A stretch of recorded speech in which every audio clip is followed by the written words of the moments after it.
Okay. So, uh, in this season of Life Stories, I mentioned it off YouTube, but this season is more themed towards holding L's, essentially. So these aren't stories where I'm the good guy, I'm the bad guy, or I'm necessarily the victim all the time, but they lean towards this was a fuck up on my point, or this is a situation where I got fucked up, despite me trying to, be the opposite of whatever counts as fucked up. Gotcha. So I won't spoil the ending, but this is me reuniting with some old friends, and we somehow ended up doing some Harold and Kumar crazy shit because we got lost in the suburbs. Or rather, we got Oh lost in shit. Peoria. Because let me tell you something. It's not fun being lost in Peoria when you're not white. Put it to you that way. Now, just so we're clear, I'm not Yeah. saying the entire people and area and regions of Peoria are filled to the brim with cracky cream, Krispy Kreme motherfuckers, or they are filled with, you know, sheet heads, Yeah. of the pointy variety. What I am telling you is that whatever section of Peoria I walked into with my homies and went through was not fun. I honestly thought even if I didn't die, even when the sun came up, I was going to be lost for like legitimately almost a day and a half.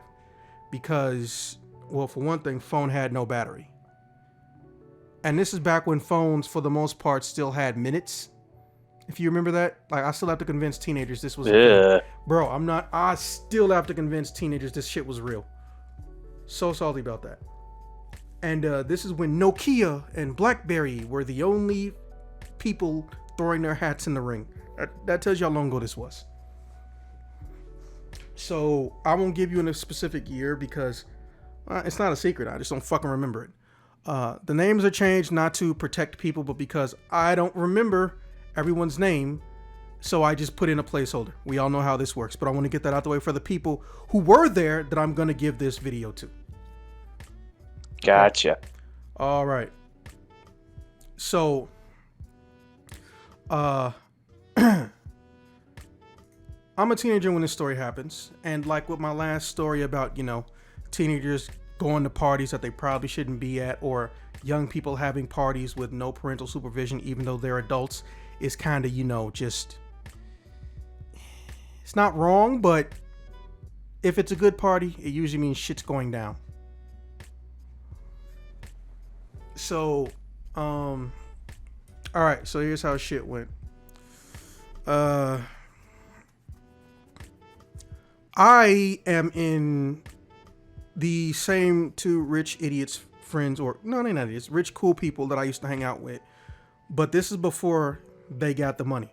For those who remember my New Year's special story where I got lost in Indiana and ended up, basically living out a day in streets of rage. These are Oh the same two. jeez. Yeah, these are the same two kids, but they're not rich yet. And this is one of our like biggest bonding, or only our real like biggest bonding moments. This is essentially how I met them, and I had to go and talk to, because I was able to find one of them. The other one, well, apparently some shit's happened in the family, and a lot of people don't talk to him in his own family. I want to talk to him. Maybe I can fix some things, but I'm not assuming that I can fix it necessarily. I sincerely hope I'm not having some type of mild heart attack. This is weird. That's an odd thing to be concerned about. Yeah, like for some reason, every time I start speaking, it feels like somebody's thumping my stomach, but it's not like an artery's clogged.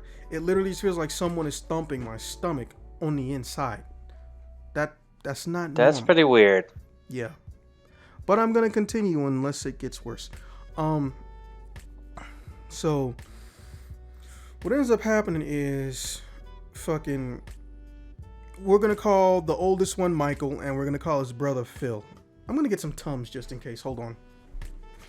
I'm just gonna edit this part out of the final product.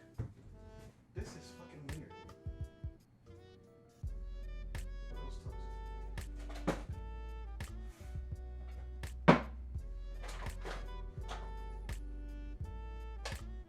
The fact that Tums comes in a smoothie flavor still blows me away.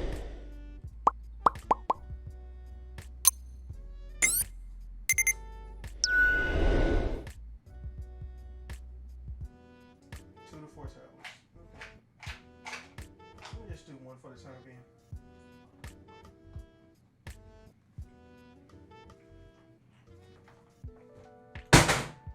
Keep these on deck just in case.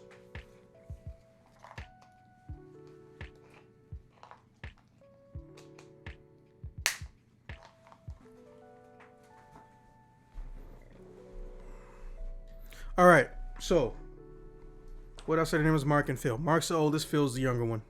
All right, so as with any good friend group, the guy who turns 21st first is the person who gets everybody to booze. Now, just so we're clear, because this has happened before, I am in no way, shape, or form condoning the consumption of alcohol unlawfully. However, I want to state in every episode that I've spoken of where I was a teenage drinker, number one, it was less than 1 or 2 times a year. And in every occasion, I was already 18. I was not a minor, I was an adult. So the level of trouble I would get into is not, to my knowledge, all that high. Also, depending on where you go, as a lot of people don't know, teenage adults can actually drink if they are indoors or under parental supervision. Ohio being one of the first places to do it. So there's my little disclaimer out of the way. Damn, Tum should not taste this good. All right, so yeah, no, strange because it used to be shitty when we was little. All right, so can't stop you complain.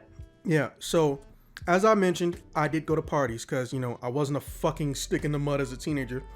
I had a friend group, and some of us, it's their first official social outing that isn't conducted by a school. So people are going just to meet new people. People are going, maybe they'll find a girlfriend, or they'll learn to talk to a boy or learn to talk to a girl.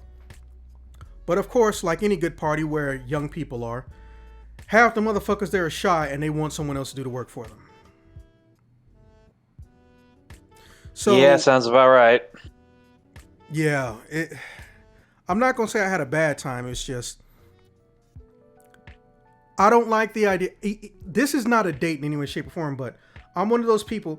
I hate when every single important, funny, or interesting thing that gets said on a date comes out of my mouth.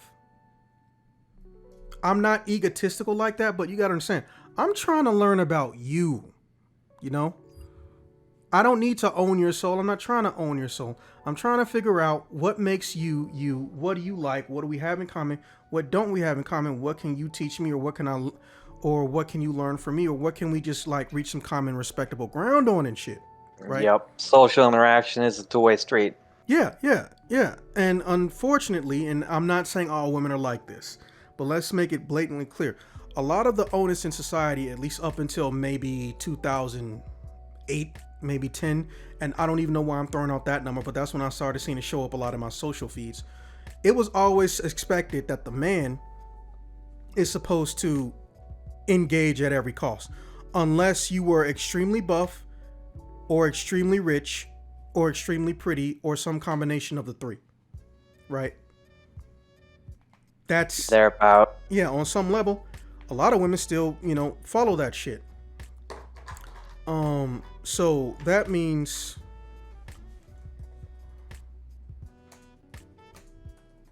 I like having Honeybee around. She might show up. Let me see. Feel free to join if you can. I know you're busy. So, I went there and I was like, man, I'm gonna not learn how to talk to women. I'm an adult at this point. I know how to do that, but I'm gonna see if I can bag a tall chick. I know it sounds kind of, well, it's not bad, but I know it sounds kind of, self-serving now as an older adult, but it wasn't like I just wanted to pump and dump a tall chick. It's just everyone I knew was intimidated and terrified of the idea of dating a tall chick. I don't know why I wasn't, but people don't. So maybe you viewed it as like a challenge or something? Yeah, again, new adult brain. I'm thinking they would say, well, why don't you talk to him since you so bad? I was like, first off, when do we even see a tall chick? Right? Oh, fair warning, there will be 90s language used despite it being like not the 90s. I'm not making an excuse for it. Like many things people learn when they're young versus older. You don't know that they're offensive or not, or they weren't offensive at the time, but we didn't have full context and are offensive now. That being said, Yep. that does not mean I'm going to blatantly use them in their rawest form ever. Because, well, then there's no way in hell this video will get monetized. Again, Yeah. I've never been a type to really care about that, but, we're a team now, so, I don't want to be the guy who fucks over the team for no reason. Other than my own self-indulgence. There will be swearing, obviously. But, the second F word will not truly be uttered in its original context, or as well as the full word will not be uttered. There will be some other things, but that's just the one I want to point out the most, because that's the one I'm the most aware of the history of it. It was always offensive, but America just learned it late. So I would say, well, when you gonna find me one? When you gonna find me one? And eventually, no bullshit, Phil's going to the party, and he finds out who's going to the party because there was a giant like text group, back when shit like that could be easily hidden from parents. And turns out, it wasn't a mansion, but I guess it was like a ranch. There was some 17-year-old who was turning 18 before his parents got back from their honeymoon, or not their honeymoon. They renewed vows, and then they went on a vacation trip. I don't know if that counts as a honeymoon because they are already married close to like 16 years. Similar concept of a honeymoon, just something done after an anniversary. Yeah, I don't know what you call it. I don't know either. Yeah, I guess anniversary vacation or anniversary trip. So he had like 4 days to himself. And it was a 4-day holiday weekend. I don't remember which holiday, but it's around spring break time. So we'll just say spring break for the purposes of the story. So then they found us in Peoria. Shit. And I was like, what's a Peoria? I was like, they look at each other like, that's right. That's a good question. I know you've been out of the state a bunch, but have you ever like been to different cities really in Illinois? It's like, actually, I don't think I have. So, and this is right when this phrase was getting popular. Philip turns and looks at Mark, and he looks at me and goes, you gonna learn today. And then Mark goes, it's next week. And he just goes, you know what I meant. And I just started laughing because, again, this is like, we've only known each other barely a month at this point in time. I met them at a legendary place where many a teenager and many a relationship was started or ended or blossomed. I met him in an area called Ford City. For those who don't for those who don't live in Chicago, Ford City has been one of the most popular mall regions in the entire state, including even after Amazon killed everything and their mama. Ford City don't die. I thought it was the pandemic that did that. Fuck no. Ford City don't die. It multiplies. They started renting out more space in their parking lot. They sold off like millions of dollars, or they rented out and are renovating millions of dollars in like stores that anyone can easily use or go into. And Ford City is always known, at least back then, this is one of the places where people can go to meet teenagers or new adults, because it's also on the back end of Daly College. It's like a short, maybe 15-minute walk behind Daly College, or 3-minute car drive behind Daly College. 10-minute walk, maybe. No, if I'll say 15, because the area is just like really not kept up. But going from the outskirts of the parking lot to the actual mall is about 15 minutes, and it's a place where there's basically from 15-year-olds their first time being allowed to go outside to early 20s people from Ford City. It's a giant mixing block, right? And obviously rampant consumerism, but it's a mall. So yeah. So eventually Phil starts trying to show me these 3 girls he knows going to be there. One's supposed to be 6 foot. I don't even think I'm 6 foot yet in this story. One is supposed to be 6'2.5", and the other one is like in between them, so she's probably 6'1". But as we know, these are girls. So that means that they're going to be in something that boosts up their height. Doesn't matter if it's heels, platforms, or all those other shoe names that none of us fucking know, but we know that they exist. And they was like, yeah, if you so bad, why don't you try? Why don't you try? I was like, I mean, I don't mind going to a party, bro, but how am I going to get there? It was like, oh yeah, Mark's got his car and I can get booze. I was the first on the guest list. It was like, Mark, how the fuck do you even know this 17-year-old dude? What's his name? Kelly. It's a guy. I actually did want to get Kelly into this story, but scheduling couldn't line up. Well. Yeah, so I get Kelly, and turns out, fucking Kelly is in a text group and saw these girls. But Kelly, because he just wants to be funny, again, I've never met this guy at this point. He wants to go and talk to all these tall girls and say, hey, there's a guy that's going to chat you up when the party starts. Now, them being them, and I don't mean women being women, I mean people who are new to interacting with the opposite sex, independently of their parents. They do the worst thing possible, which I've even seen with people I know in real life. Instead of asking a question about something, they immediately spiral and start thinking the worst possible thing imaginable. And you're the last person to find out about this shit. Ain't that some shit? So yeah, it was like a Larry Curly Moe situation when I got there. They all assumed I was doing something different. One of them assumed I just wanted to pump and dump. So it took almost a full fucking 40 minutes to get her to understand that I wasn't. And also, it's in her head. No one said I was trying to do that. Don't get me wrong. I have pump and dump people before, but not like in a negative sense. It was a agreed upon decision beforehand. And it wasn't because, ooh, I want your body, you want my body. It was, we have no way to actually attain a relationship. But, can we each get a consolation prize? Yep. Yeah. So that was the situation. And, again, like I said, it was mutually agreed upon. We'll call her Jennifer. I fucking hate her.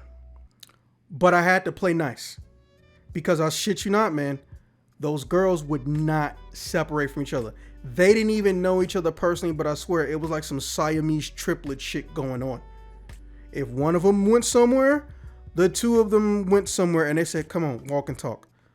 I fucking hated that shit.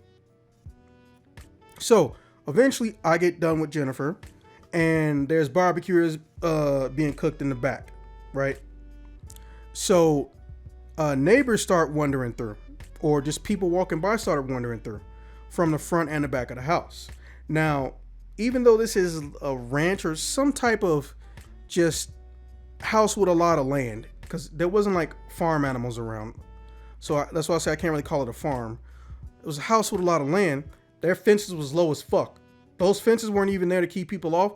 They were there just to know this is the property line, right? So there'd be like maybe 4 or 5 people stick their head out of various ages and sexes, and then they leave, and then 10-20 minutes later they come back. There'd be 6-7 more people. They still not crossing that line, but they just looking, right? So I just immediately into talking to the second one, Michaela. Yes, not Michelle, not Michella, not Michael, Michaela. I don't know how that happened. I'm assuming she's like first generation, because that name is like some foreign deviation of Michael. And she just goes, hey, do y'all know them? Just asked her. I was like, nah, but Phil's like, hey, yeah, I saw them too. There was only like 2 or 3 of them, but when he came back, there was like 7 people. So Kelly's just in the area getting ready to, lay some sauce on some ribs. He's like, hey, look, they crossed that line, bitch is gonna get shot. I was like, well, wouldn't they have to hit somebody first? I mean, you just gonna assume that they're gonna murder somebody? He's like, no, the property line. If they cross the property line. This is back when, it became a recent development that, people are going to be allowed nationwide, not just in certain states, to essentially shoot a trespasser. Castle Doctrine. Yeah, something like that. Like I said, this is like right when that shit is in talks, right? But also, this is Peoria. Real talk, if they don't die, they'll probably get away with shooting somebody.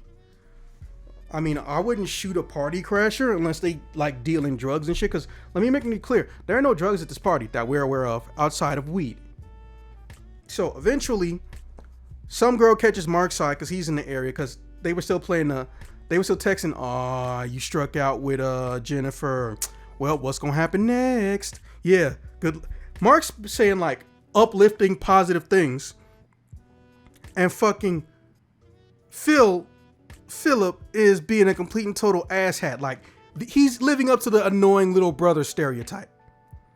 I was like, oh man, I thought you was gonna trip and fall into some pussy. Looks like the only thing you tripping and falling into is some blue balls. And I'm just like, and I look at him while I'm talking to Michael, and I was like, and he's giggling. I was like, you lucky I can't smack the fuck out of you right now. And then Michael says, oh, is that your boyfriend? And everyone starts laughing. Ooh. Yeah. And I was like, oh, congratulations. You finally submitted something to this conversation instead of standing there and looking boring. And then the whole girl goes, damn! Like some Friday shit. And I was like, and she just goes, oh, you trying to heat now? I was like, no. Then why'd you say that? Because it's true. Listen, I am trying to get to know you, as has been confirmed with your friend. I'm not trying to pump and dump, okay? Because first off, I don't even know where you live. I came with 2 other people, and they don't know where you live. So even if we got you back home the next day, or if we snuck and did something, behind our parents and shit, what are they supposed to do? Come back in the morning? Or how do I get back from Peoria back to there? Or you can go to the train station. And how far is that away? I don't know. I was like, oh, you're from the city? I was like, and then I shit you not, I don't know Kelly. Remember, we don't have a personal relationship. He peeks from the barbecue and he says, I mean, it was kind of obvious. I'm basically the only dark-skinned person at this whole party. Well, I'm the only person that got past tan. Let me say that. Also, black, anyone with dark skin or who's easily mistaken for black living in Peoria is basically like finding a unicorn. So, me and her get to talking, right? And it's going pretty well. But for some reason, the third girl, the last girl, Sarah or Sasha, I don't remember, so I'm gonna just say Sasha. I'll text Kelly, maybe he remembers. Sasha is getting progressively angry. And she's white, so you can see the anger on her face. Cause like her whole face is turning red. And I'm talking to Michaela and I was like, hey, is she okay? And I just hear, you can't ask me, bitch. And I'm just like, first off, it's not that you called me a bitch. It's that you're angry, you're fucking yelling when you're literally less than 3 feet away from me and you gonna step to me like a grown ass man would, and you 6'1", so you looking down on me and called me a bitch to my face. I'm just like, yo, if you was a dude, mind you, I'm thinking this, but anybody who was there basically said the same thing. And I got 2 text messages saying something similar. And they was just like, yo, does she have a problem with you? Bro, like, if she was a guy, y'all would be boxing right now. I was like, yeah. I was like, why you keep checking your phone? Yep. And I was like, well, look, I'm making sure I get signal out here, okay? That's what I'm doing. That's my cover, right? Because remember, there's 2 different group chats. There's everyone at the party who's supposed to know each other. And then there's me, Mark, Philip, and Kelly. And I'm just like, hey, just out of curiosity, how much booze have you had today? I only had like 1 cup. Shit you not. I was like, okay, well, I'm not sure what your issue is, but you should not be coming up to a stranger and yelling at them and calling them a bitch. And then she just goes, I'm sorry. And I'm like, that was a weird tonal shift. Now I go back talking to Michaela. Wait for it. I know what you're thinking, but wait for it. Now I go back talking to Michaela and my phone goes off because Michaela's actually getting interesting now, right? She was into video games. She's the first person in her family, but she had a unique experience. her family will stop what they're doing to watch her play video games. And this is like early 2000s. Lucky. Yeah. Like they're full on cheerleaders, like she's going to the fucking, like she's at the Olympics. Because for her family, I forget what she said she was from, but they didn't grow up with the concept of TVs even being attainable. Right? Oh. Like her dad's first TV, he got at 28. And his mom saw TV when she was like 7. And then immediately didn't get to a TV again until she was almost 30. Right? Damn. Yeah. Yeah. So we actually got into her family background. Like, it was some Keanu Reeves shit. It really was.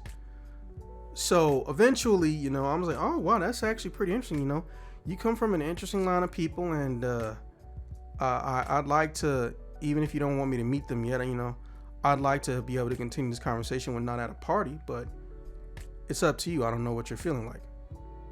And then she goes and fucks everything up that we built up. Oof. She just goes, how do you think I feel? Shit you not. Mind you, it's been 2-3 minutes since, you know, Sasha basically went crazy as fuck on me. I got 15 text messages in under 30 seconds, right? And I was like, hold on a second. And now we're not standing around at a pit no more. We're sitting down. I got a little bit of macaroni and cheese, coleslaw, which I hate when they get mixed together on a plate. Ugh, that taste combination just irks me. So I try to keep them. Yeah, I try to keep them segregated. And the lawn furniture had a cup holder. So I was like, excuse me a second. And she's like, why did you just get a text message? It's like, because someone texted me? What the fuck does that mean? So she got it in her head. She said something stupid or is getting insecure because she thinks everyone in the party magically just texted me. Like they could do it that fast back when some cell phones didn't have touch screens still and were in circulation. Yeah, it would take quite a lot of effort to get something like super that fast. Like not 10 seconds after she made that statement. So what it was everyone else was like, hey, listen, some of the girls who go to high school with Sasha are here. They just texted me and I'm telling you, and a lot of people going to get ready to tell you, yo, Sasha's fucking crazy. She's actually one of those new bipolars. Now, just so we're clear, there is no new bipolar. But the concept of bipolar, essentially, or the collective consciousness of the term and what it meant, was new for us. And me in particular. The fuck is bipolar? And they were like, you know the disorder? Now, again, I've leaned backwards. I'm texting. I was like, hold on a second. This is kind of important. Right? She starts crying. Not Sasha, Michaela. She's like slightly whimpering. So then I get a text message that says, look up. And I see Michaela. And she's crying a little bit. And I see Sasha snuck her ass over to my side and is reading my text messages, or trying to. So I put my phone back in my chest pocket and say, hey, Sasha, listen to me. Stay away from me for the rest of the night, okay? I'm not about to have a debate, fight, argument with you, nothing. I am one of those people. I don't like having a discussion at a party unless it's gonna end in something violent. I love having debates with people in person, or trying to figure out something about a series or show, or any form of literature that we like, or just how we feel about some philosophical bullshit. Okay? And this is like an 18, 19-year-old me saying this. I'm still like that, mind you. But listen, I'm just not gonna deal with you. Well, we're a package deal. I was like, damn, I really got to think about this now. How do I want to play this? Well, right? So then she immediately turns around and she starts leaning towards the garage door, and she just goes off and vomits right there. Right? So I pick up. Oh, fuck. Yeah, I know, I got lucky. So I pick up Michaela, because, you know, she's tall, but she ain't heavy. I pick up Michaela in the lawn furniture. I accidentally forsake my drink, tell her to hold my plate, and I just basically bolt off with her to the side of the house in between the front and the back, but there's just enough darkness to where you might just walk past us not know we're here, right? So I can barely see her. There's faint lights from some neighbor's light that's like 2-3 doors down. And I was like, hey, listen, are you okay? Why are you crying? I wasn't in my phone because you bored me again, okay? I maybe that came out a little bit too harsh. It's like, didn't they just text you about me, and are they making fun of me? It's like, no, shit you not. 5 seconds later, hey, by the way, Michael is one of those people who automatically spiral into thinking the worst possible thing about you no matter what happens. Just so you know, as long as you don't correctly tell her something, she will instantly come up with the worst possible scenario anytime. And I'm just like, what the fuck are y'all just now saying this shit? That would have been real good to know earlier. Yeah, and there's a reason why I said Larry Curly Moe shit going on. Sasha's obviously Moe, and well, in this scenario, anybody else could be Larry or Curly, maybe Gary. People forget about Gary. I didn't forget about Gary. I still need to see that live action movie that they did not too long ago.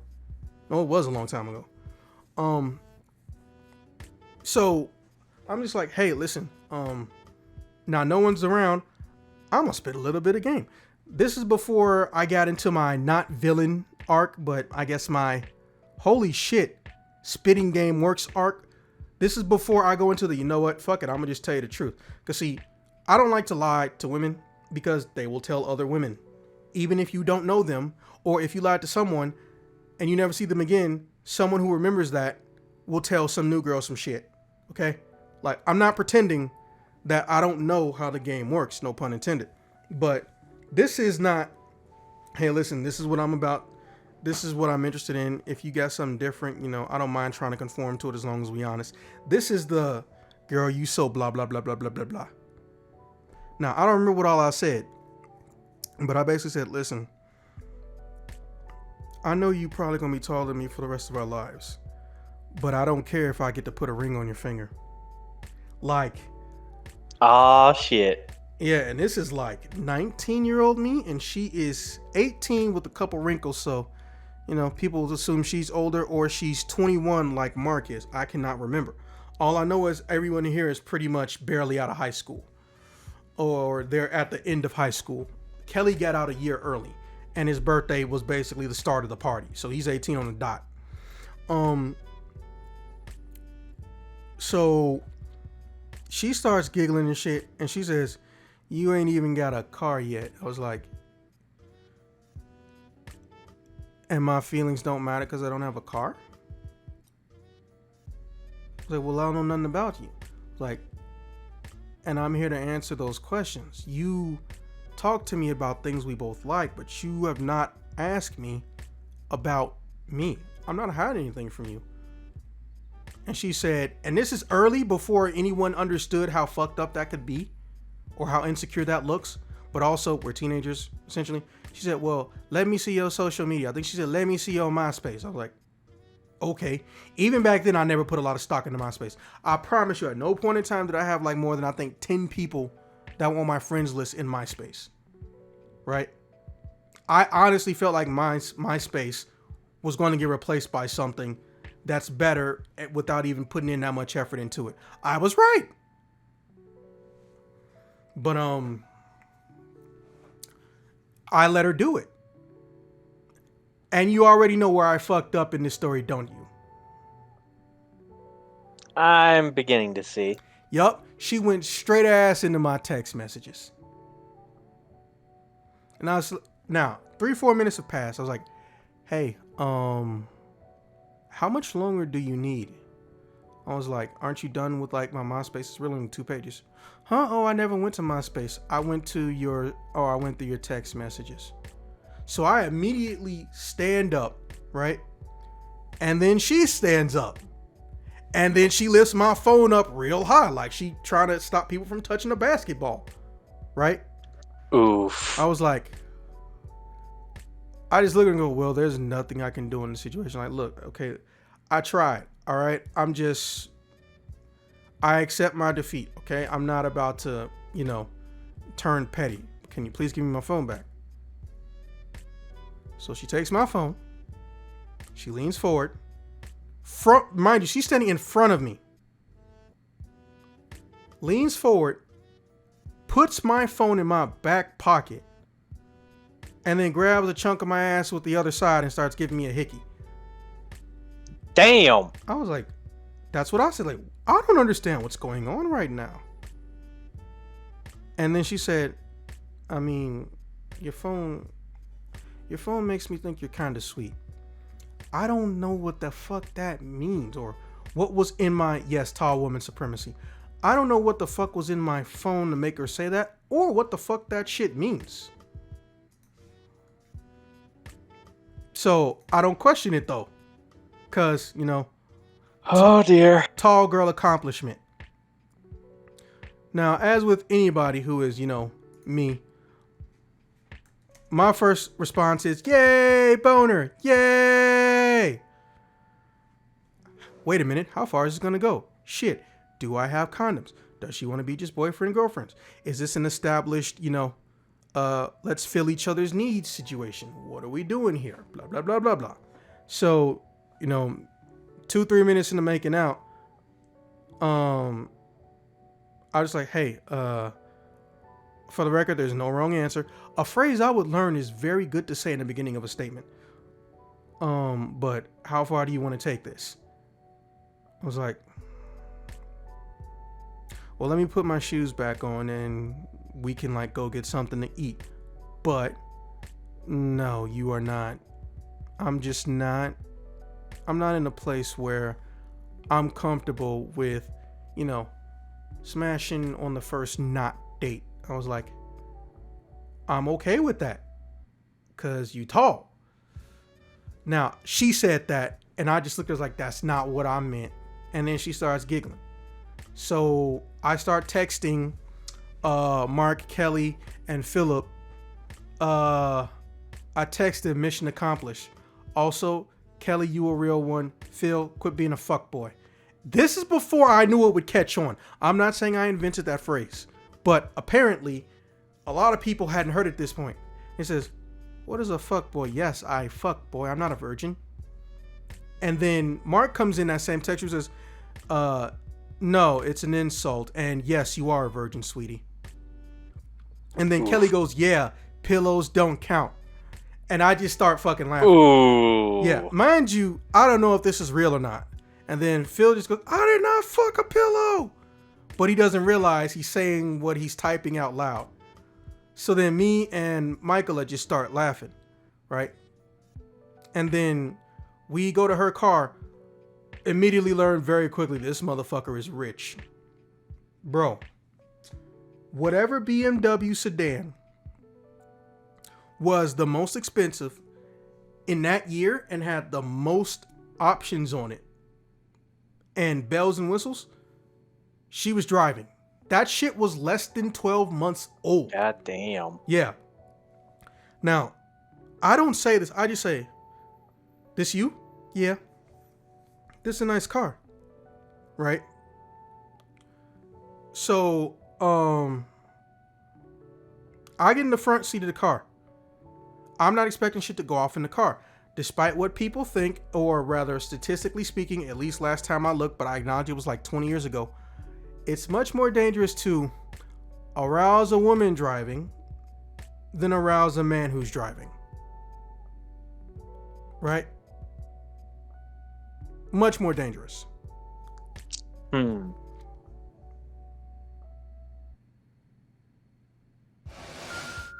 Yeah.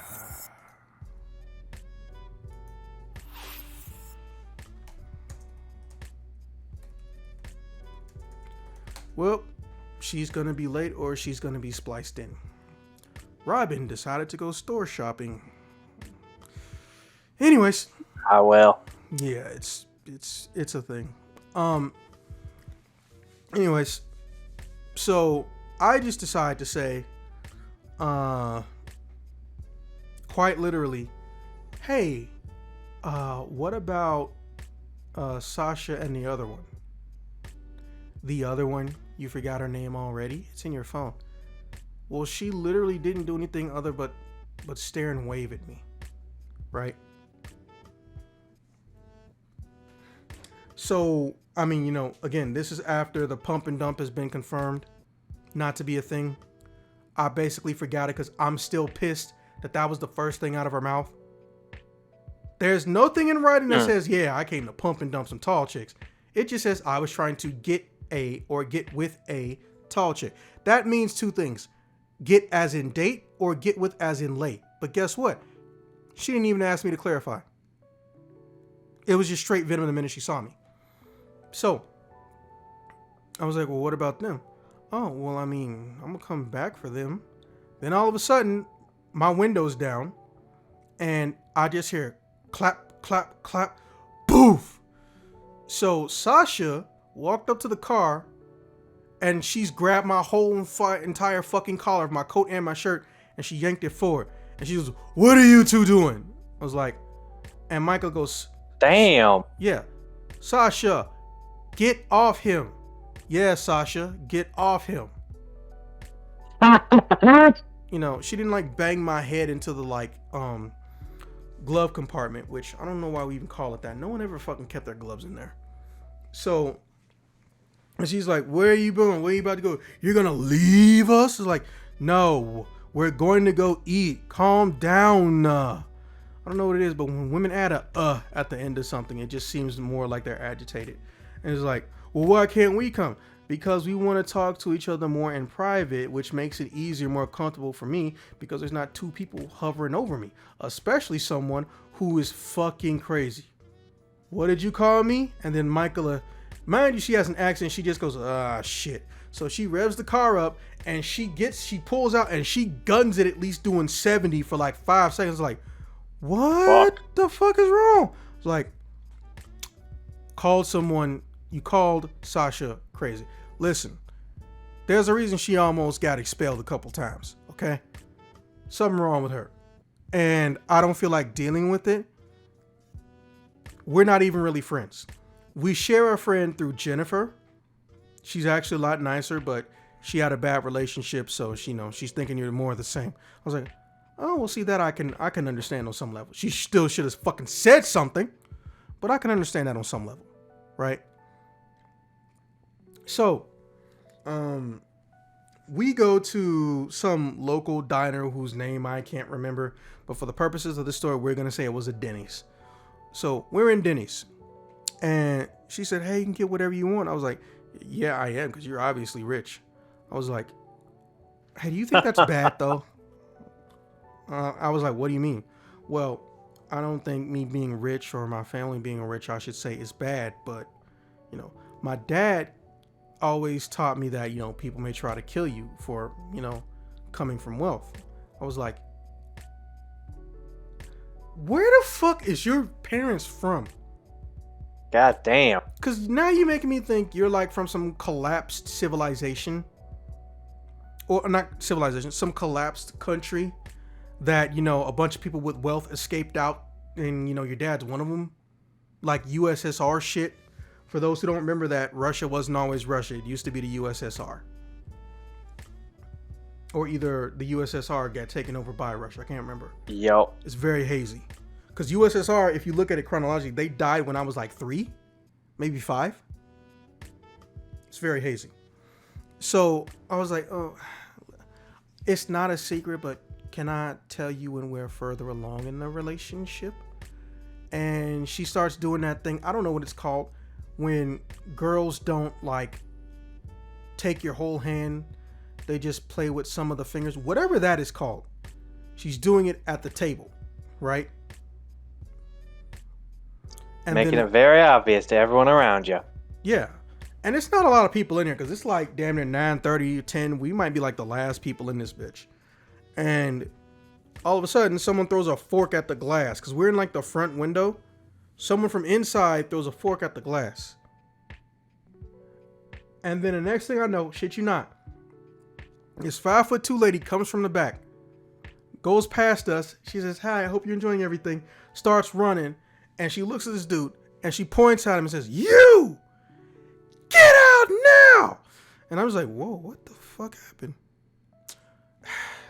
There's a lot of people that hate your people here. It's like, ain't no Creoles in fucking Peoria, but I know what you mean. I was like, what is Creole?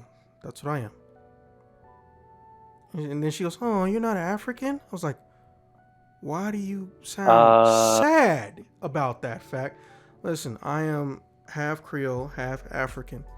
I know a vast majority of the ethnicities that make up my parents' genetics, but for all intents and purposes, I consider myself Creole African. But I don't deny what I am. I just know that I'm more than one. My mother is an African Irish Cherokee, and my father is a legitimate old school Creole, like early 19th century Creole. Literally, born in 1924, early 19th century Creole. Yeah. So I was like, oh, well, do you have any like pictures of your family or anything? I was like, yeah.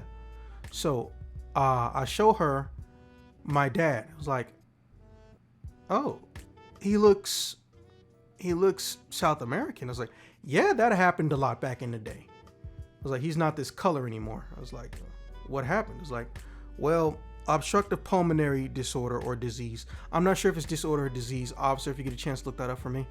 One of the things a lot of people don't realize, at least when it comes to light-skinned people, is that there's apparently a rare occurrence. It can make you change colors, but also you might already be changing colors just because, contrary to popular belief, light-skinned people, skin tones are not set in stone sometimes. Sometimes they can get darker or lighter the older they get. People just mistake it for a tan, but once they leave and the tan stays, oh, there you go. So then she had trouble saying it, so I just explained to her how OPD worked. It's like, so then she said and thought about it, and she started tearing up a little bit. Like, so your dad's slowly choking to death? I was like, yes. Chronic obstructive pulmonary disease. Okay. My mother had that. Yeah, oh, shit. That I did not know. So as well as I do, that shit's not fun. But, he was in the early stages of it, so for the time being, he was pretty mobile. And he could speak. No oxygen tank, nothing.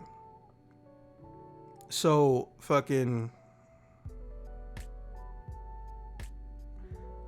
I guess me and her kind of bond, because she let me know that she had to watch her grandma die, and she didn't know she was being cuddled by a corpse, and I felt for her. Oh. So she was watching cartoons. Her grandmother was telling her about how her mother didn't have access to a TV all the time and what it was like in the old country. And they start watching some cartoons. She sit on her grandma's lap and she eventually falls asleep. And so did her grandma. But her grandma didn't wake up. So the next thing she wakes up and remembers is a bunch of EMT and ambulance people and her mom and her dad separating her from her grandma and asking a bunch of questions. Why are they putting her on a stretcher and all this? And he just like bolts off to put her in a room and say, hey, listen, sometimes people go to sleep for a long time and they don't wake up. Basically, she learned about death because she got cuddled by a corpse. Fuck. Yeah. Like I said, this ain't the season of, ha ha ha, everything's funny. Some of this stuff, I'm a wholesome man. Some of it'll have funny moments, but it's meant to have a different tone to it. That being said, don't get me wrong. There are going to be some funny moments throughout just this entire season of Life Stories. And hopefully I can get more people to guest star and give their stories. So eventually, this girl and me, after she was like, hey, let me take you home. Well, let me get you home. I was like, I don't live in Pure Iron. It was like, you're from one of the bigger cities. I know. You're probably from Evanston. I started laughing immediately. I was like, no, I'm from Chicago, honey. And she goes, Chicago? Chicago? Ooh, can we go to a gang hangout? Oh my fucking God. That goes to show you how white she is. But yeah, that happened.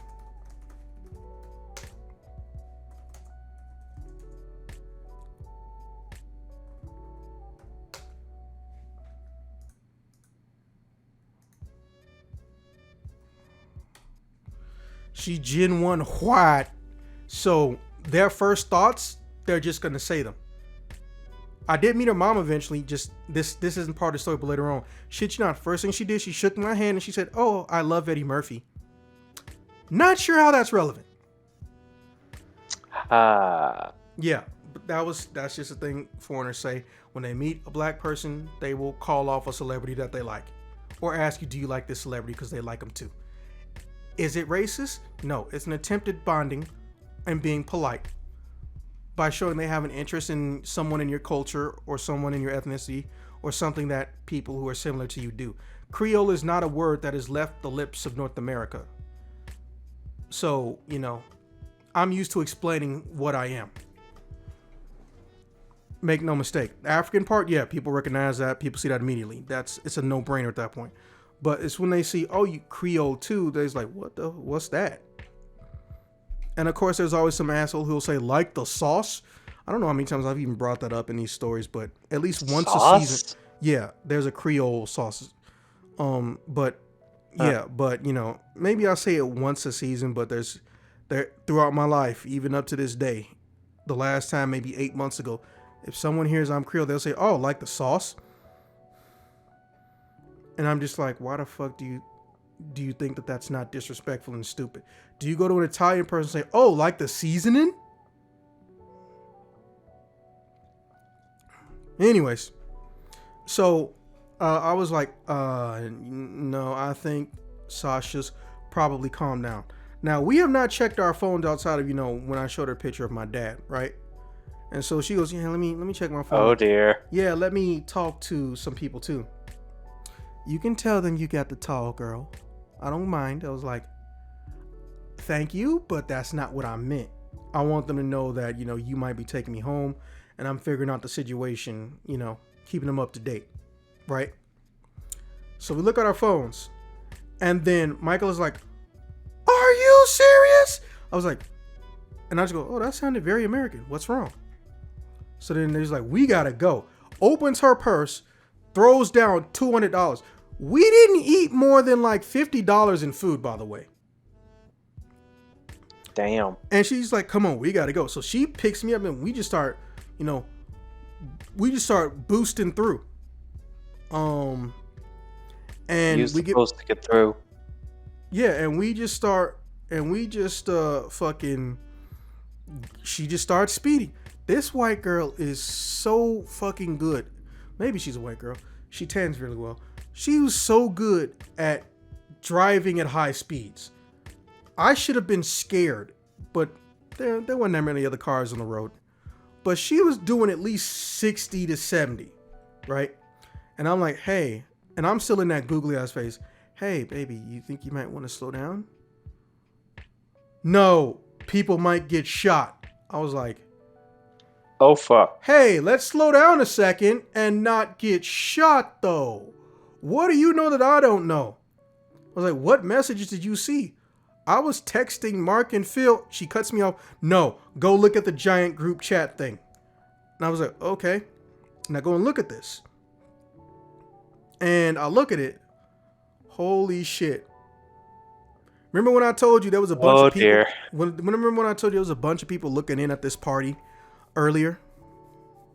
Well, Sasha, because no one wanted to talk to her, pay her attention, kept getting angrier and angrier until eventually even Jennifer somewhat ditched her, right?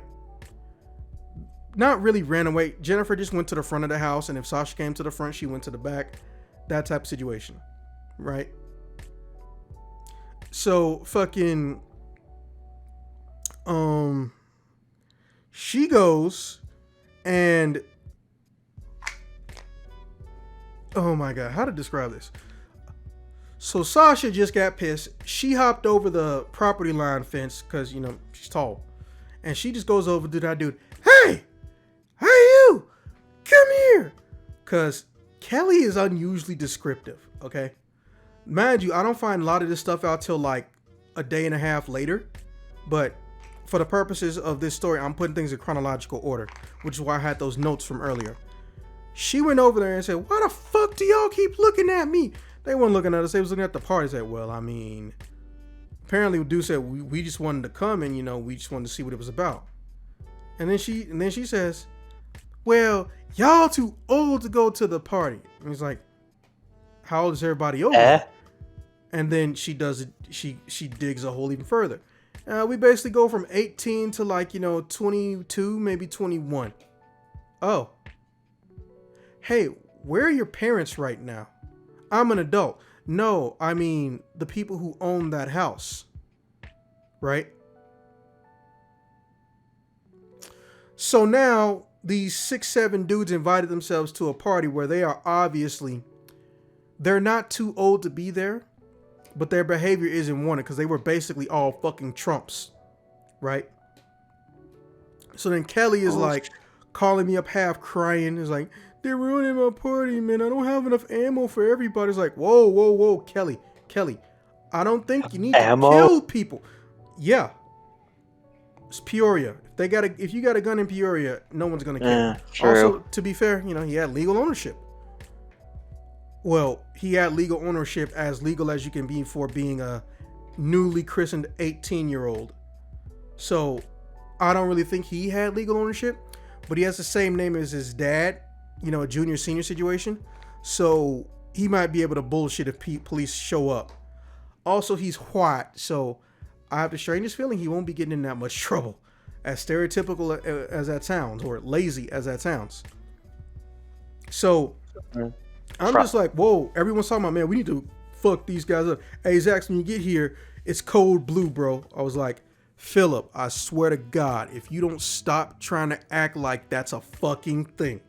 Because I've heard code blue come out of Philip's mouth like 6 times in a month. He's decided that when his brother made up a term where we need to get everybody, kick as much ass as possible while running towards the exit. Because one time we went at a party that was really fucked up. We didn't want to be there, and they were basically trying to keep like 6 or 7 people there, but there was only 6 or 7 of them. So basically 1 per person. So long story short, we got together. We told everybody, when you get a text message that says code blue, start running towards the fucking front exit, because me and Mike basically made fires in the kitchen and the toilet. Well, not toilet, the bathroom. And the bathroom.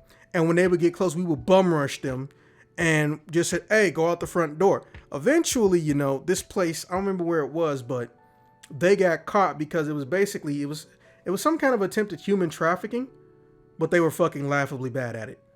Fuck. Yeah. So, you know, and I mean, human trafficking, I thought they usually go for children, but apparently I was wrong. So, fucking, the way I see it,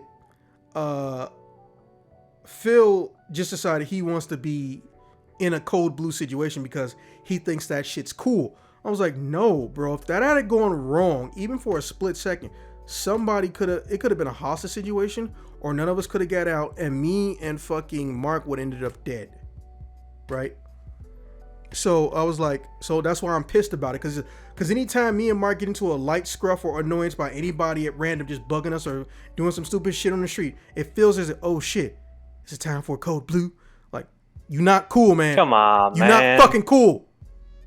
It's like that nerd who thinks he's the shit because he got the fancy lightsaber instead of the regular lightsaber. It's like, shut the fuck up trying to brag about a lightsaber. Huh. That might be a story idea, because I still fucking hate that guy. That was an interesting day. Anyways, well done. Yeah. So here's what we do. We decide, okay, before you get here, here's what I need you to try to do. So I turn to Michaela. I say, hey, Michaela, do you have anything that you can easily weaponize in this car or start a fire with? Yes, it's sounding like a code blue, but it's not. It's like, I mean, well, the taser's for me. There's an old crowbar in the back, and I think there's a hand vac hell yeah, a hand vac or a hand knife in one of the backs. He's like, okay, slow down, pull over, Let me go look at this stuff. What are you gonna do? And I'm like, this is a perfect opportunity to say some shit that I don't really mean. Yes, I know it's fucked up, but I don't do this now. Now when I say this type of thing, I mean it.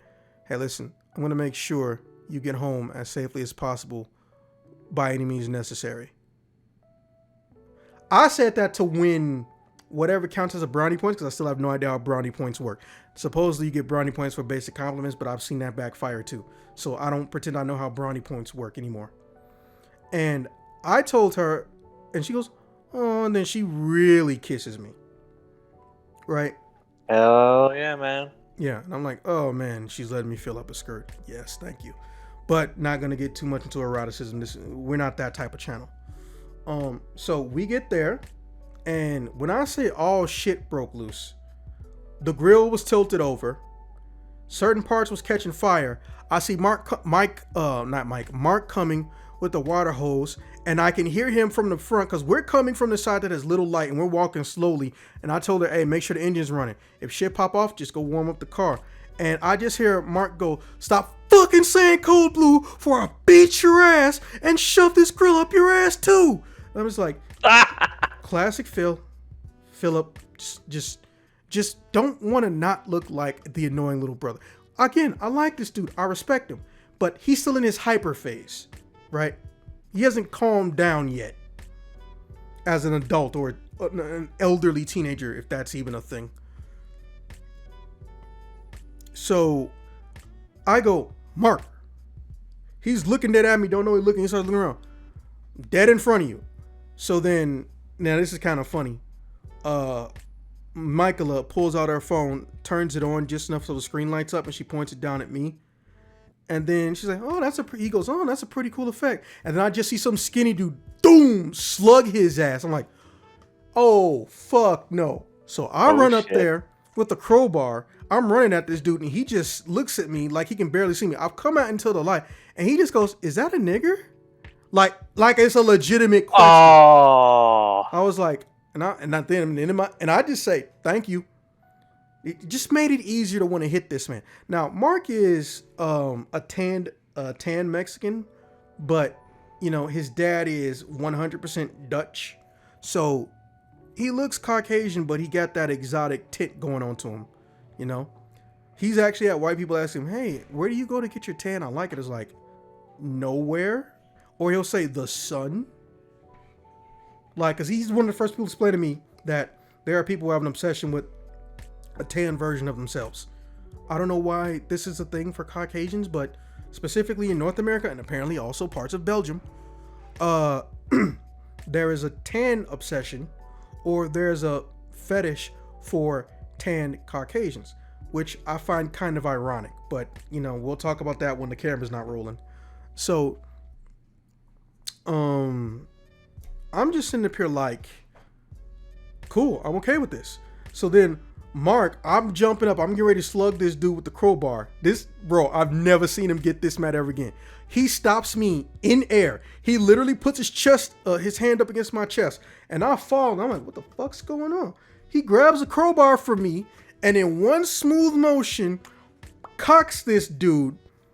And here's the best part. He saw him trying to run. So he grabbed him by the, not suspenders, shoulder buckle, because this dude's in overalls. Grabs him by both of them, boom, cracks this dude 3 times. I'm like, whoa, Mike, stop. I'm thinking it's a little bit too overboard. And he's like, yeah, maybe. And I laughed a little bit, and I shouldn't be laughing. I was like, where's Phil and those other girls? First off, fuck Sasha. I was like, yeah, but why fuck Sasha? I'll tell you later. Get to one of the cars. I'm gonna go to trying to find Phil, right?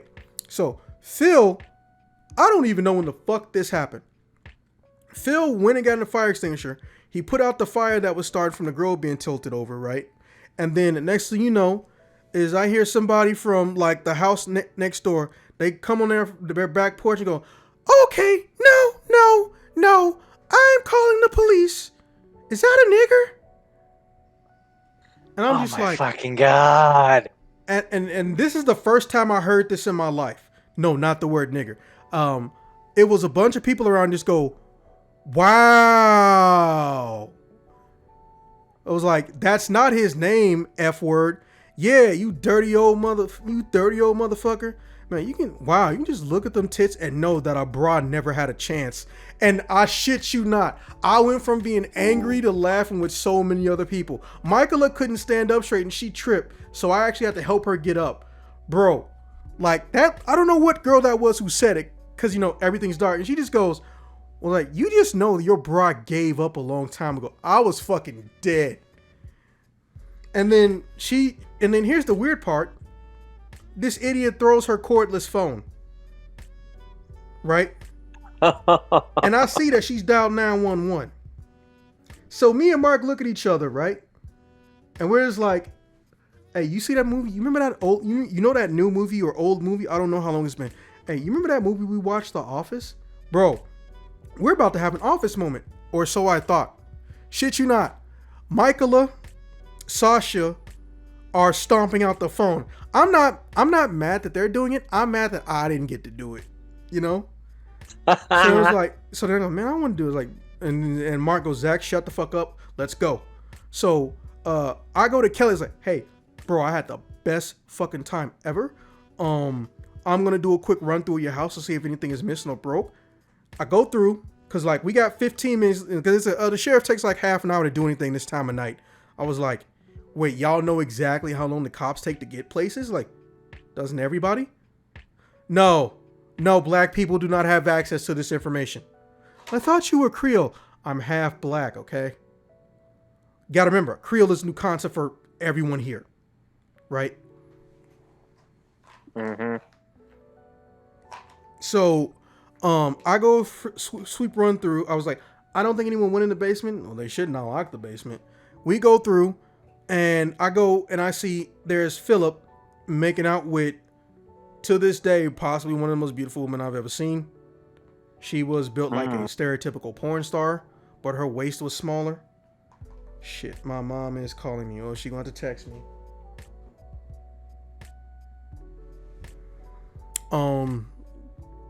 And I was like, hey, go get in your fucking brother's car. We gotta go, right?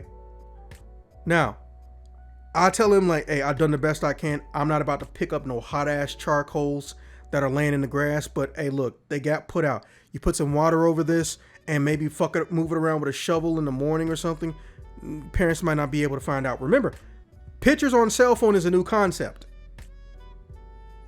So I'm just like, okay, we got to get out. Now, I know what you're thinking. This is near the end of the story. How does this take place over the course of 2 years, or how does this hold an L? And I was like, okay, well, and we're going to get into that right now. So I go to Michaela, right? I get in her car. I tell her where I live. And I was like, oh my God, that was crazy. I doze off to sleep, right? So she starts walking me to the house like, oh, thank you so much. I'm putting my key up. I don't feel it go in. I am fucking groggy. It was a long ass drive, right? I'm not drunk, mind you. And this is before I learned I'm just tired. I may or may not be capable of even being drunk. This is like years before that happens. So I go in and I just don't realize I have been walked up to this girl's room. And yeah, I've been walked up to this girl's room, and essentially I went to sleep in her bed. No, we did not have sex, but I went to sleep in her bed, and I think she tried to make out with me while I was unconscious. I know that's not illegal or like offensive, but it is weird. Like, what did you just suck my tongue out of my face? Did you just suck my tongue out of my face, or bite the tip of it and then pull it into yours? Like, what is the logistics on unconscious kissing? What is indeed. Don't get me wrong. I would kiss her any day of the week, but it's just weird when I'm unconscious. So I don't know how to feel about that. But so I go to sleep. I wake up maybe 3 hours later. The sun isn't even fully out. And I just stand up because my brain just registers, you're in trouble. And I'm like, the fuck? And then immediately 5 seconds later, on like a delay, Everything below the navel just goes limp and full of pain. And I'm like, what the fuck? And I see this 6'5" dude standing up above me. I was like, what did you do? Like, and then Micaiah wakes up and she starts talking some other language, and this dude's yelling at her in some other language. I'm just like, oh, Micaiah, I'll save you. Like, I am in pain, and it's coming from my ball sack. This grown ass. Oh fuck. This big dude, full force, with my pants on, mind you, punched me dead ass in the ball sack. To this day, I have never fucking been hit in my ball sack in that way, shape, or form ever again. I cannot stand up straight. She's yelling at him. She's crying. Her face is turning red. She's angry. I'm like, she's turning into Sasha a little bit. And I'm just like, what the fuck? I don't register that this is what it feels like because I've never been hit in the nuts to that extent, or when it wasn't like a shin bone. You know, the classics. And I'm just like, ugh. I can't make words. I feel like I'm gonna throw up. And then all of a sudden this dude throws my shoes at me, and I'm like, I don't know what happened, but I don't know, I guess ultra instinct or some other cliche Japanese stereotypical bullshit that I can't properly describe happened, but a different me woke up, right? And I'm still in pain. I stand up. I put my shoes on. I tie them. And then I immediately grab this dude's entire joint where his kneecap is. Because when you want to take a big dude down, you can't do it with regular old force. You have to pull angularly one of their feet up. Because whatever little movement forward you have from your mass is going to make them fall down. Right?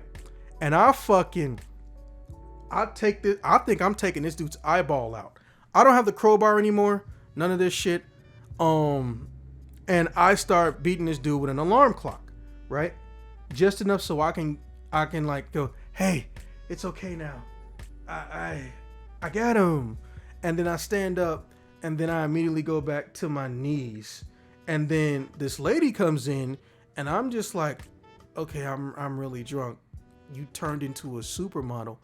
And then this lady just starts giggling. I was like, how are you in two places? Again, I'm not conscious still. I'm barely awake. And I got ball sack pain. And yeah, and I'm just like, I'm thinking my brain is fucked up. He must have hit me in the face too. Right? Why are there two Micaiahs? And why does one look like a supermodel? And then she just turns to me and goes, that's my mom. And she goes, oh, thank you so much. And then she starts yelling at him. Don't get me wrong. He's a father. I get it. Here's where he fucked up though. Instead of calling the cops, filing a police report, fucking my life up psychologically, you know, as a new adult, he took the violent approach. So don't get me wrong. Micaiah was in a little bit of trouble. But because this dude physically assaulted me to the extent that he did, he was in a lot more trouble. Right? So I don't know what's going on. And I just start I run past her. I go outside into the hallway and I start going down the stairs. I roll down that bitch like fucking Donkey Kong, man. Bro, I straight up went into a spin dash. I was like, oh, I can't stop myself. You know what? I'm going to turn into a fucking Sonic the Hedgehog Donkey Kong ball, right? Sonic. And then when I felt like ground, I uncurled myself. And then the next thing I know, EMTs is waking my asses up. Well, they didn't wake my ass up, but like apparently I woke up right before they was putting me on a stretcher. And I was like, hey, your balls have been through a lot today, man. Are you okay? Ooh. And I looked down and was like, he punched me in the balls. Now, this dude is still yelling in different languages, right? And there are police there. And I'm just like, okay, so I am an adult. However, my parents might get involved. So I say, hey, you know what, but guy, I'm fine. I'm really fine. So, it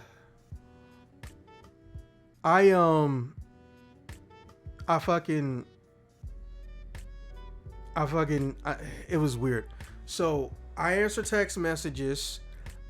Philip comes and get me. Apparently he had a car too, but him and Mike just came in one car.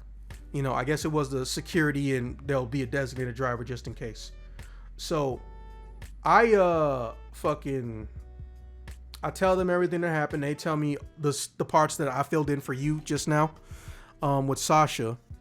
Kelly didn't actually get in that much trouble because nothing in the house was broken. Yay. And his parents actually dismissed his neighbor because he said it was just a barbecue birthday party. There wasn't any booze here. There was booze everywhere. I was like, okay, well, where are the cups at? Where are the glasses at? Uh-huh. The beauty of bring your own beer. You can hide the trash a lot easier. Apparently, all he did, this is pretty cool. He just went down 3 blocks and he put his bag of trash in between 2 other bags of trash. I mean, in between 2 trash containers for pickup. That's all he did. I applaud him in that ingenuity. Yeah. So I'm like, whoa. I don't want to get an ambulance bill because even I know the legendary ambulance, and this is before we have the free healthcare option in Illinois. So I'm like, hey, listen, I'm not going to have you drive me. Look, shit's going down here. Your father obviously doesn't want me around you, but I'm gonna call a cab because, back in the day you could do that. So 30 minutes and a nice pack later, and the EMT gave me something, and the cop gave me a copy of the report. His mom her mom just sits on the porch, staring at me and smiling and waving, and I talk with Micaiah, and she's like, "Do you hate me?" I was like, "No, listen, I don't hate you. This isn't your fault." Well, I said I was gonna take you home, but I wanted to be with somebody. I was like, I want to be with you. And then I made some stupid joke to cheer her up. I'm like, bitch, I'm the one who gets hitting the balls. You should be cheering my ass up. But, I feel like getting a boner when you got punched in the balls really hard is a bad idea. Very. Oh. Interesting. We're going to put a pin in how you know that. So I go in and I'm just like, hey, listen, everything's fine. She helps me get up to the car. I get in. And, I tell the taxi driver this whole story. It's like, hey, listen, all things considered, this might be one of those stories you end up, telling for the rest of your life. I was like, it sounds like I know you're in pain, but listen, it could have gone a lot worse. I was like, yeah, you're right. Also, fuck, I didn't know they had rich foreigners in Peoria. I was like, I think they might be the only ones. And we both start laughing. Now, I get a call from her like 3 or 4 days later because first off, everyone's texting me what happened. And apparently Micaiah wasn't telling anybody. I was like, I'll tell him what happened. And then Micaiah hits me up on the 4th day. This is what she says. Hey, listen, I really had fun. I've never had an experience like that. When you're tall and all the jocks or guys who like sports are assholes and they're just pigs, it's hard to find or get any guy to like look at you. I kind of understood what she meant, but I'm sorry, we can't go further. And I immediately knew what she meant by that. But at the same time, she said, hey, listen, can you please delete the pictures that my mother took when she crawled in bed with us? What? What the fuck? So, I don't know. Well, old phones didn't necessarily have a lock screen, or lock screens were optional back in the day on some level. Apparently, well, let's just say Micaiah's interest in Nutella-ish chocolate tinted people was inherited. I'm not saying her mom did something to me, but based on the pictures, she at least thought about it.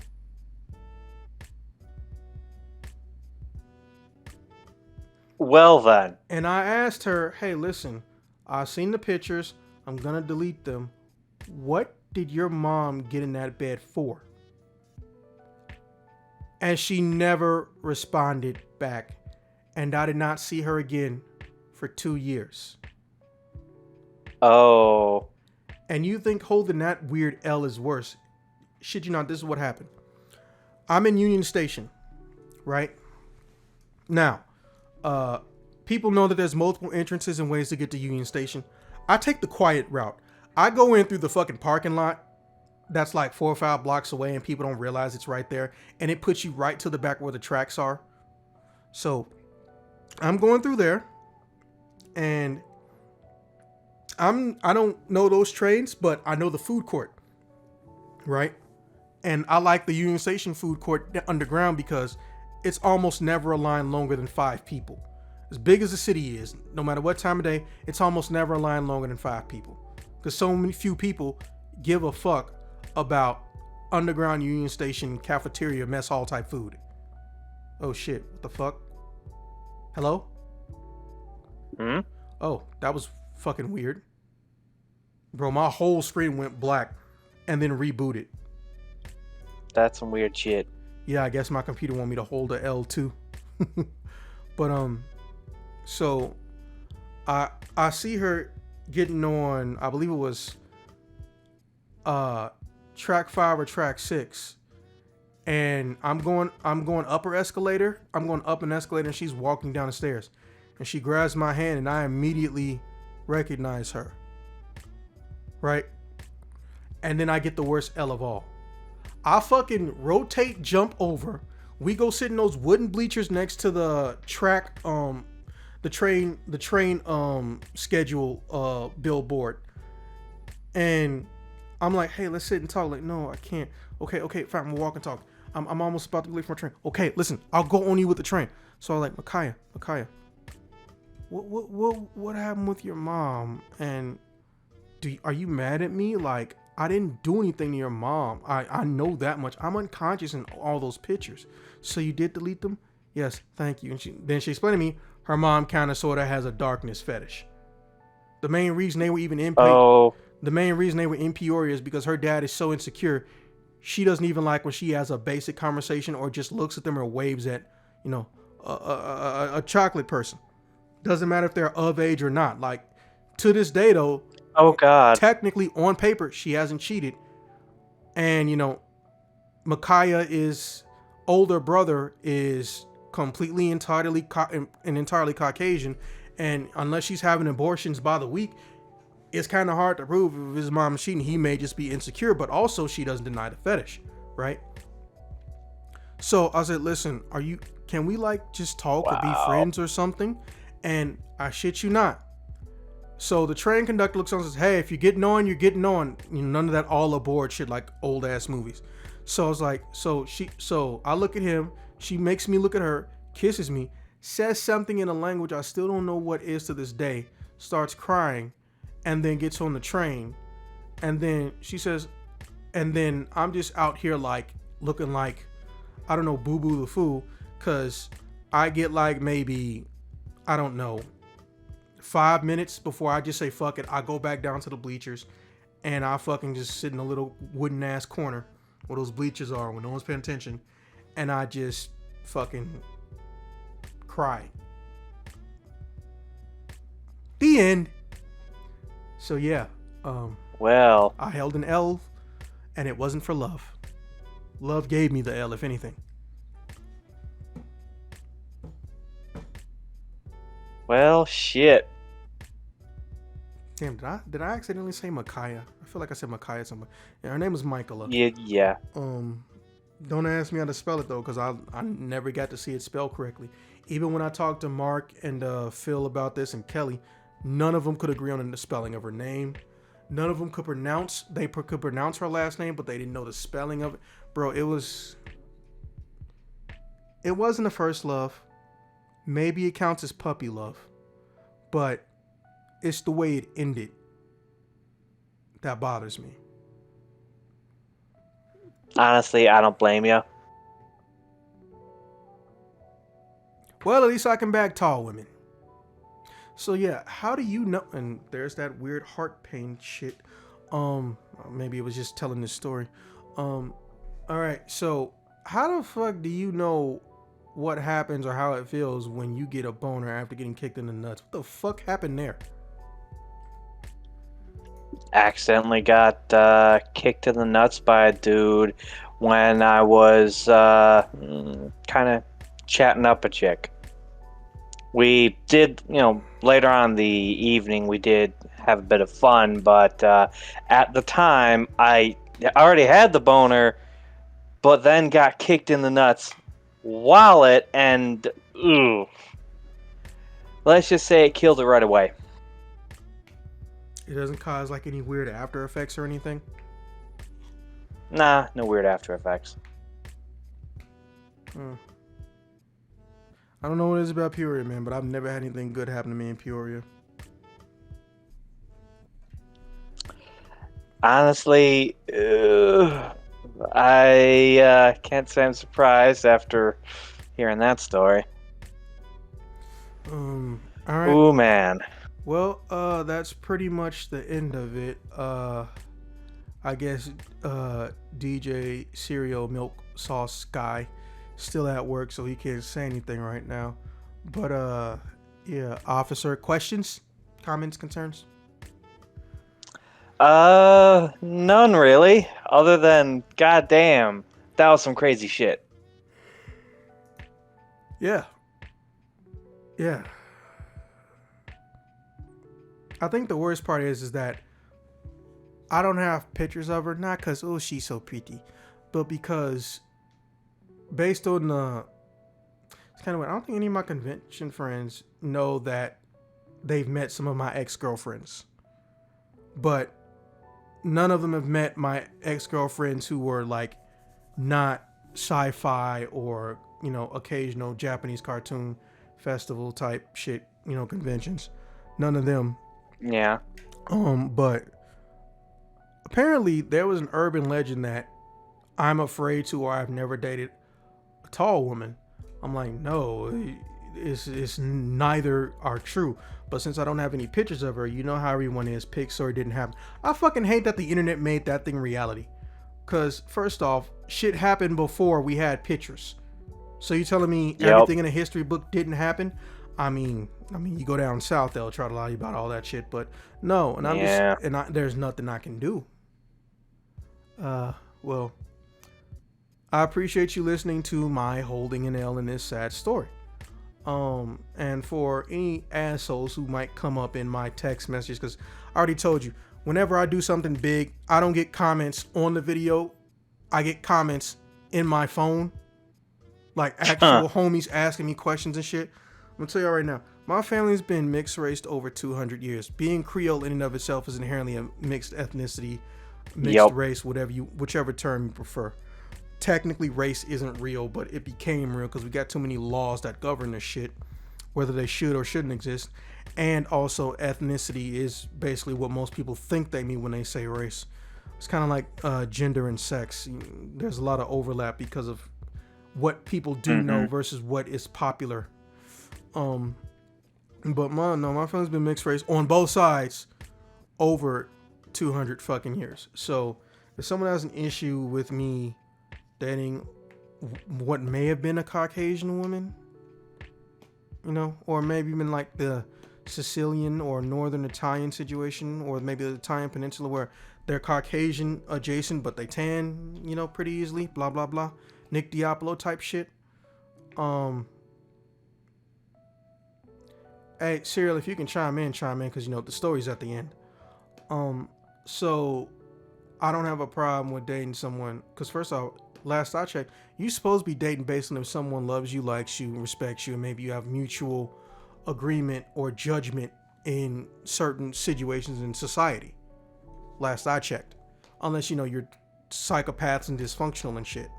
Last I checked, opposites can attract. Opposites can fucking get married. They can grow things they have in common. You don't just keep the same shit in common that you did when you were 20 when you're 50.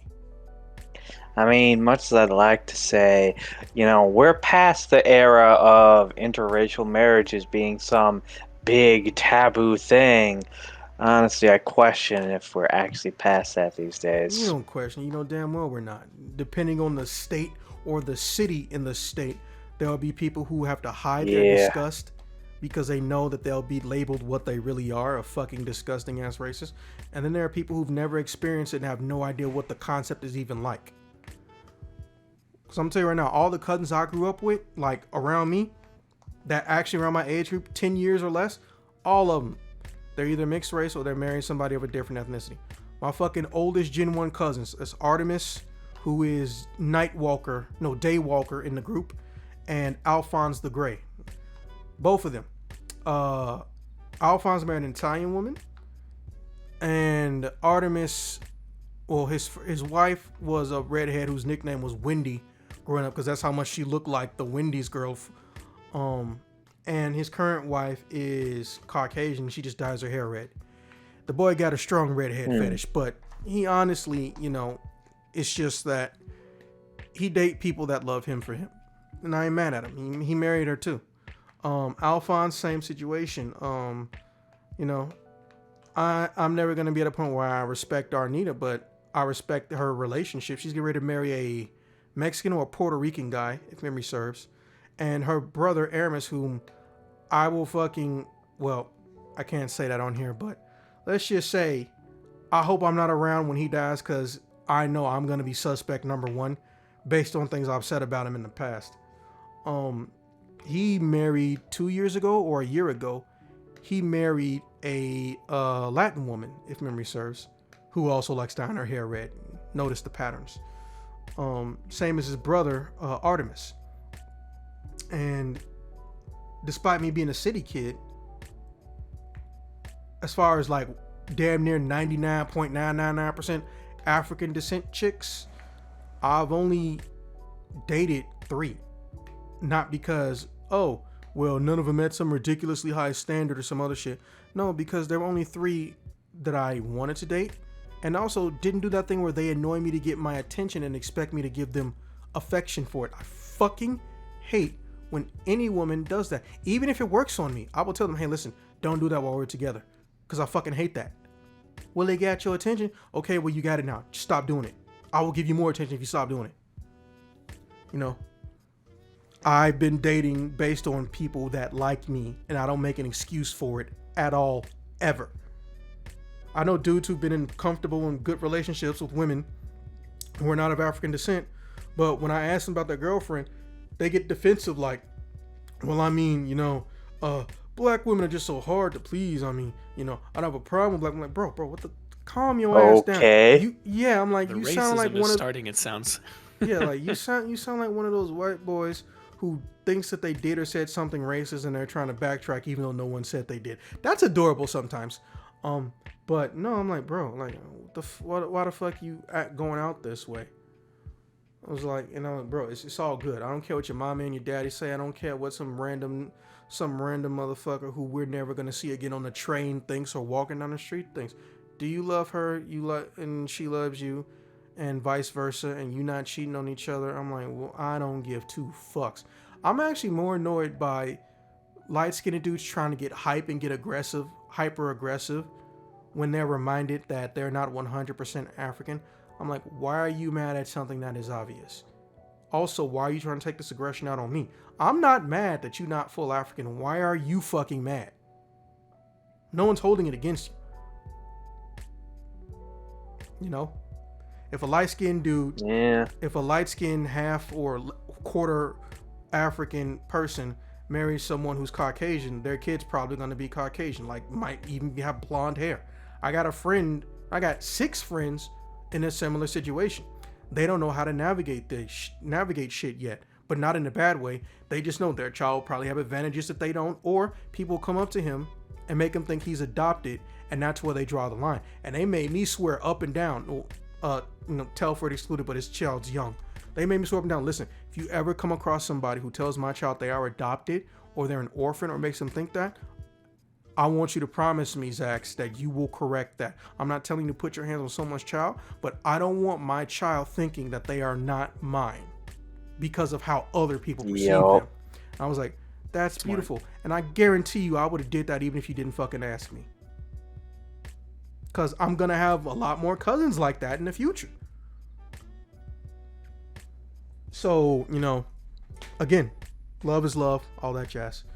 As long as you ain't a pedo, I ain't got shit to say about love. Oh, and as long as you're not Bill Cosby type either.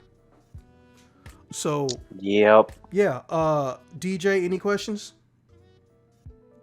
No, I don't think I have any questions. I was just supremely flabbergasted and trying to hold in my shock and my awe while I was at work, hearing all the shit that you were talking about. Because I was like, this is intense. There's so much going on here. Yeah. But no. And if you go to a trip to Indiana, Life Stories, because Life Stories are in their own playlist. If you go there, you will actually get another story with Mark and Philip, whose name I again changed in that story. And there was another guy who was hyperactive about someone fucking up a car that wasn't even his. It was weird. I basically lived Streets of Rage, if you're familiar with that game. Yeah. I lived that one day. They were there with me. Yeah, that sounds tough. Yeah. Like, their parents ended up getting, like, stupidly rich. And there was some tax break incentive, because of course there is. So they relocated the whole family to Indiana years later. Or it was years later and I got my age wrong. Or these two events happened in the same year, but one was in the beginning and one was in the end. That's the problem when you've got more than a 10-year gap. And people responding, well, no, they don't respond in a timely manner. So I don't know who all is going to see this, but I'm hoping that when I give this video to the people that were actually there, because I'm still friends with some people that were there just by, you know, them recognizing me later on in years. I want them to hopefully go in and, you know, fill in some blanks, and I might add some bits later in the editor's notes and shit. But yeah, fuck, I miss. Fair enough. I think Micaiah, without being technically my girlfriend, was one of the most beautiful women I've done technically nothing with. Like, I thought I called her mom a supermodel, not knowing it. Yeah, that was pretty funny. I was like, why is there two of you and one of you's a supermodel? Like, I don't know what my exact words were, but it was something along those lines. So, yeah, with that being said, that brings this video to an end. I will put in the editor's note, like with any podcast, it might be a good idea to speed up the video to 1.25 times because, you know, these could be long for some people. However, if you're in a road trip, you know, you might want to keep it at that traditional speed. But yeah, 1.25 is pretty nice. I hope you guys enjoy the Trigun video that's long overdue, that is currently up on the channel. And I will see you guys when I see you guys. Have a nice night, peeps. Or a nice day.